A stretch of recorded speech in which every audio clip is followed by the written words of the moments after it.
మా తాత ముత్తాతలు, మా అమ్మా నాన్నల వరకు అదృష్టవంతులు. నా దగ్గరకొచ్చేటప్పటికి పరీక్షలు బిగినయినియి. ఇప్పుడు ఇంకా దారుణమేమో తరాల పరంగా చూసుకుంటే.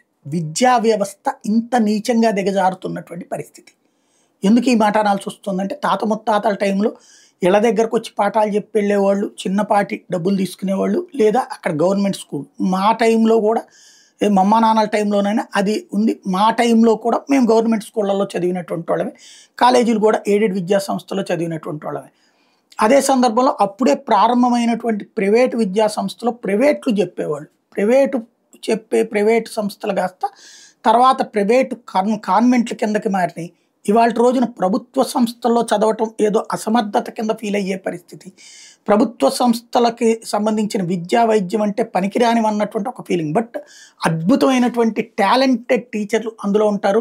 అనేక పరీక్షల్ని ఎదుర్కొని పాస్ అయ్యి అక్కడికి వచ్చినటువంటి వాళ్ళే ఉంటారు. కానీ వాళ్ళ పట్ల ఉన్న చులకన భావం, అదే సందర్భంలో పేదవాళ్ళు చదువుతున్నారు కాబట్టి వాళ్ళతో మన బిడ్డల్ని చదివించకూడదన్నటువంటి ఒక విచిత్రమైనటువంటి ఉన్మాదం, శృతి మించి పతాక స్థాయికి చేరినటువంటి పరిస్థితుల్లో ప్రైవేటు విద్యా సంస్థలకి చివరికి పేదవాళ్ళు కూడా కష్టపడైనా సరే పంపిస్తుంటే దాన్ని అడ్డు పెట్టుకుని దోచేసుకుంటున్నారు.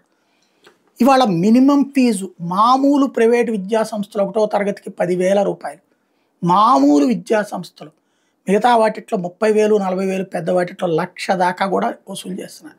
ఇక పుస్తకాలకి, యూనిఫాములకి అన్ని స్కూళ్ళల్లోనే కొనాలా. వాటి మీదన వచ్చే లాభం ఈ ఫీజుతో సమానంగా ఉంటుంది. దోచి పడేస్తున్నారు. బట్ ప్రభుత్వాలకి నియంత్రణ లేదు. వాళ్ళే షాపులోళ్ళు, వాళ్ళే బట్టల కొట్టోళ్ళు, వాళ్ళే పుస్తకాల కొట్టోళ్ళు, వాళ్ళే షూ కొట్టోళ్ళు, వాళ్ళే చివరికి ట్యూటర్లు, వాళ్ళే మెస్ నిర్వాహకులు ప్రైవేట్ విద్యా సంస్థలు. దీన్ని నియంత్రించే వ్యవస్థ లేదు.